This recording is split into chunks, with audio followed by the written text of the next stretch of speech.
Mga palangga, our topic for today is what? Liza, may anti-social saltik or anti-social disorder. May mga nurses and doctors ba dito? So, naalala nyo ba ang inyong psychiatric nursing? Okay.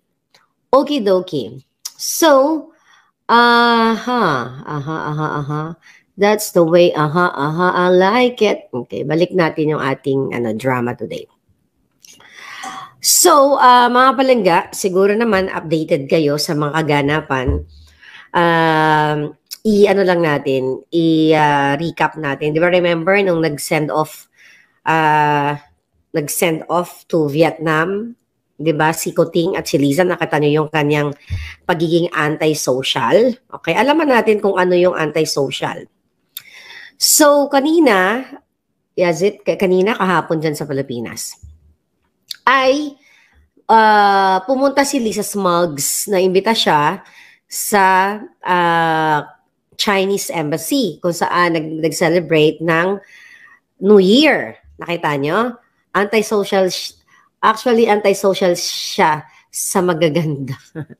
Well, mayroon talaga siya, mga palangga. Ngayon, ito ang nangyayari kanina dito. Okay. Hindi, ito pa naman. Ito, napanood nyo na to, di ba? Wait. Sa SMNI.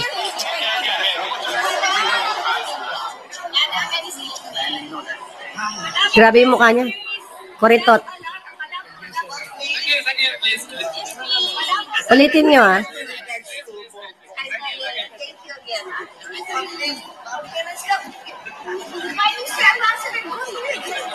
Excuse me, sir.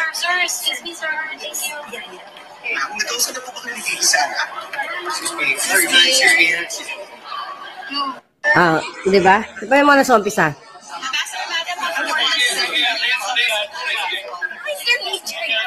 Why there's media here? Sabi niyang gaga, di ba? Okay, ito pa yung isa. Bago ko siya boljakin. Ito kay Inday. Teka, ulitin natin si Inday. Ayan din yan, same event yan. Ulitin natin.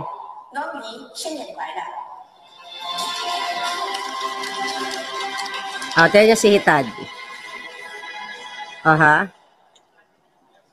Kunyari naglingon-lingon siya. So ano yun? Di ba nagbigay ng greetings si Inday? Alam mo, ang galingan ni Inday, pati accent na kukuha niya, yung Chinese accent. So nagbigay siya ng greetings. So gumaganon. Gumanon ngayon si Lisa Smugs. Wala siyang palakpak. Di ba? Kunyari naghahanap siya ng na makausap. Di ba? Doon mo makikita talaga na itong si Lisa ay nuknukang may saltik. Okay? Insecure talaga siya, mga palangga. Mamaya abangan nyo yung pasabog natin tungkol sa kay nakipagtsuktsakan si Migaon. Okay, ano ba yung antisocial personality disorder? Okay, di-define natin kung meron siya nun. Okay? Kung meron si Lisa Smugs nun. Okay? Ang sabi dito, antisocial personality disorder, okay, sabi sa Mayo Clinic, sometimes called sociopath or sociopathy, may saltik, is a mental health condition in which a person consistently shows no regard for right and wrong and ignores the rights and feelings of others. Diba? Yan ang ibig sabihin yan. Ignores the rights and feelings of others. People with antisocial or anti-saltic, may saltic personality disorder tend to purposely make others angry or upset and manipulate, meron siya nun, or treat others harshly or with cruel indifference. They lack remorse. Okay? Sabi dito, or do not regret their behavior. Yan. People with antisocial personality disorder often violate the law. Ayan, violate the law, becoming criminals. Ayan si Lisa Smugs. They may lie, behave violently or impulsively, and have problems with drug and alcohol. So tama, pulboronic and jalak, di ba? They have difficulty consistently meeting responsibilities related to family, work, or school. So, ang ibig sabihin mga palangga, itong babaeng to, based sa behavior na pinapakita niya, talagang meron siyang kondisyon.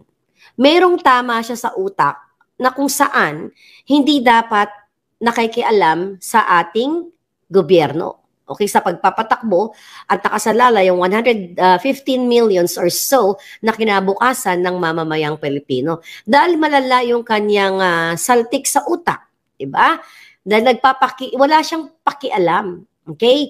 Hindi kasi kapag may saltik ka, hindi mo alam yung right and wrong. Kasi nga may saltik ka eh. Wala kang pakialam. You don't care about it. Diba? Wala rin siyang pakialam sa feelings ng iba. Kita mo, tinatanong siya ng media, di ba? Why is there media here? Gaganon-ganon ang alpot niya. Bakit walang media? Bakit nandun ang media? Di ba? Bawat kibot ng kipay na may media. Di ba? Gusto nila doon. So nakikita mo yung ugali niya. Yun talagang ugali niya sa likod at sa harap ng camera. Kasi hindi niya nakokontrol. Kapag may saltik ang isang tao, because of what? Ano yung naging factors kung bakit siya may saltik? Di ba? Addictus benedictus sa nicotine, sa pulboronic at sa alcohol, sa jalak. At may mga mga factors niyan. Kung siya ay naapi ng kanyang mga pamilya o kanyang mga kamag-anak, at sinabi ko na sa inyo, sa lahat ng mga araneta, siya yung dugyot. Kaya siya ngayon ay vindictive narcissist, another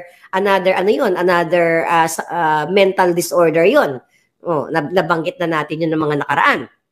So ngayon, walang pakialam si Liza Smugs kahit sa harap ng ambasador, sa mga kataas-taasang mga tao, kasi hindi siya aware. Kasi nga mayroon siyang anti-social saltik. Okay? So ngayon, wala siyang pakialam kung sisigawan niya si Kuting, di ba? Na-jombag niya si Kuting sa aeroplano. Nandura siya, may mga dinuraan siya sa party.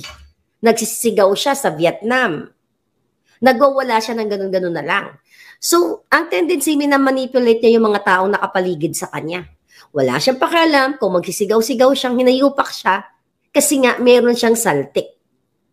At delikado ito, mga kaibigan, mga palangga, dahil nga hawak nila ang pera natin. Hawak nila ang budget, hawak nila ang pera ng taong bayan, kaya naman wala silang pakundangan, wala siyang kahihiyan. Walang puso yung mga ganito. Puso, walang budi, itim. At walang remorse, walang pagsisisi. Tignan mo niya lang yung sa loto, sa PCSO. Wala silang pakialam, di ba? Ano ginagawa ngayon?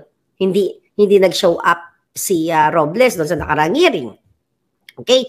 Kasi wala silang, hindi katulad ng normal na tao, katulad natin, nahihiya tayo, meron tayong, dahil normal tayo, aware tayo na hindi tayo dapat gumawa ng mali sa kapwa natin kasi nakakahiya. Kasi aware tayo, meron tayong feelings, meron tayong normal feelings bilang tao. Siya, wala na siya, di ba? Nakita nyo sa harap ng ambassador, doon sa send-off, doon sa Vietnam, at kahit saan, doon na lang sa aeroplano. So mga nakikita siya ng yung sinigaw-sigawan niya, yung PSG na nagpatiwakal sa kanyang sarili. Wala siyang pagsisisi. Tignan mo ang kapal ng mukha. Wala siyang pagsisisi dahil nga may saltik. So yung mga taong ganito, mga palangga, ano sabi doon kanina? Sila ay nagva-violate ng batas. Okay? So nagva-violate, nagiging kriminal. At ito na nga si Liza Smugs. Ano ba yung ginagawa niya ngayon? Pakikipagsabuatan sa smuggler, sa pulboronic, pagkakamkam ng mga pera ng bayan. So nakapaloob lahat, ang mga manifestations ng isang may saltik kay Liza Smugs. Okay? Punong-puno siya ng kasinungalingan. Sabi doon kanina, consistent, ano sabi dito kanina sa definition? Ayan, they may lie, behave violently or impulsive. Nasa kanya lahat yan. Mga kasinungalingan na sinasabi na para sila sa pagbangon ng Pilipinas. Pero narinig nyo na I think 1.4 million views na sa TikTok. O, ano ang sinabi niya doon? Wala siyang pakialam, wala siyang puso, hindi siya aware. Sabi niya, sama sa, binati niya ng happy birthday si Mel Robles, okay, na general manager ng PCSO, sama-sama tayong babangon muli para maging milyonaryo. She's not aware sa sinasabi niya kasi hindi niya alam yung mali, yung tama at mali. Hindi niya alam na wala siyang delikadesa, insensitive siya na sa mata, sa pandinig ng taong bayan ay hindi yun tama. Kasi dapat ang isang First Lady Ahas, which is Ahas nga, ang kanyang, ang role niya dyan, bilang may ahas ng Presidenteng Coutinho, dapat gumawa siya ng mga proyekto na makakatulong sa taong bayan. Pero dahil epekto nga ito ng Addictus Benedictus nila Palangga, okay? Nahihirapan, actually hindi siya nahihirapan, this is her normal. Diba? Ito ang normal niya mga Palangga, normal niya may saltik. O ano yung simptomas? Symptoms of antisocial personality disorder. Include what? Sabi dito, yan, nabanggit ko na kanina, ignoring right and wrong.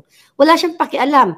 Telling lies to take advantage others. Remember, nung magkasama kami, during the campaign ni Kuting, ano ang sabi nila nung pinupush nila itong electoral protest? Okay? Ano sinasabi niya sa akin noon? Na si Senator Bongo, ang mga Duterte ang gagamit ng Smartmatic. Dahil sila ay nasa poder. Posible nga naman. Pero yung pala, based on the signed affidavit ni Attorney Glenn Chong na nandoon siya pala ang nakipagsabuatan sa Smartmatic. So, eto yung mga simptomas na nakikita mo or manifestation sa kanyang pag-uugali. Ito, using charm or wit to manipulate others for personal gain or pleasure. So, nakita nyo nung nasa New York siya, yung pinagyayabang ni Kuting na wala silang ticket, ipinilit niya. Nagpa-acting-acting siya doon. Tapos binigyan sila ng upuan doon sa interview niya kay, sino ba yun? Amoyo? Sa kanya lahat, ano sabi ito? Having a sense of superiority and being extremely opinionated. Andiyan na sa kanya. Siya lang ang tama, siya lang ang magaling. Kaya lahat, kumikis-kis, nagdidila sa kipay niya. Even yung mga abogado, even yung mga kabinete dyan, even yung mga PSG, di ba? Kinidilaan nyo yung kipay ni Lisa Smugs. Namamanipula kayo. Anong kabayaran ng manipulation na ginagawa sa inyo? Di ba? Binubusog kayo sa pera ng bayan. So, ang nagpapatakbo sa atin ngayon, pulboronic, isang may saltik din na si Kuting, at lalo na itong asawa niyang may saltik. Another manifestation, having problems with the law, including criminal behavior. Anong ginagawa niya? Tinatawagan niya ang mga mga judges. Ginigipit niya, tinatawagan niya yung mga korte, ginagamit niya ang power para manggipit, katulad ng ginawa sa akin, na ginamit ang resources ng government. Being hostile, aggressive, violent, or threatening to others. O nakita niyo naman, tinitreat ako. May patong ang ulo ko, di ba? Gusto nila akong gurgurin. Violente, sakay Kuting. Anong ginawa? Di ba sabi ko, nandura, ng jombag, ng bato ng folder, no witness ni Attorney Glenn Chong nung sila ay magkasama pa sa electoral protest. Another thing, feeling no guilt about harming others. O yan, paloob na rin nun. Once binato niya si Kuting, ginombag niya ng bonggang-bongga si Kuting sa loob ng eroplano, wala siyang guilt feelings kasi nga may saltik. Another manifestation. Doing dangerous things with no regard for the safety of self-others. O again, yun, wala siyang pakialam. Kahit delikado yung ginagawa niya, national security involved, lahat ng pakikipagsabuatan niya, ayan, doing dangerous things. Ano yung dangerous things sa ginagawa niya? Pakikipagsabuatan sa smuggler, business partner niya. Pagtatanggap ng mga payola sa Okada, sa Pogo, sa lahat. These are dangerous things para sa atin mga Pilipino. So anong ibig sabihin yan? Wala nga siyang puso kasi nga may saltik. Kung nagustuhan mo ang ganitong video, huwag kalimutan ang magkomento kung ano ang saloobin mo. Salamat po.